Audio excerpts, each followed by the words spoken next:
عاد ياخذ اللي احبه. حسن الخاتمة. أدعى الأشخاص اللي أذون وظلموني. ان شاء الله الله يحفظ اهلي من كل شر يصير. انه الله يرحم ابوي ويدخل الجنه ما صلى وين متوفي. شنو آخر دعوة تدعيها قبل الفطور؟ والله يعني الوالده وانا دائما ندعي انه السلام والامان للعراق، خصوصا هسه بهاي الفترات دائما ندعي للعراق الصراحه، والله دائما هي قاعده ويانا وتدعي. ويعم السلام على الامه الاسلاميه وان تتوقف الحروب في جميع انحاء العالم.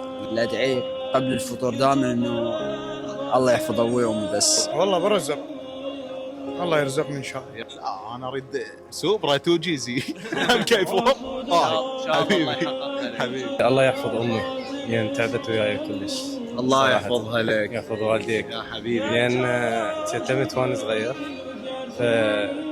فوصلتني لحد هاي اللحظه.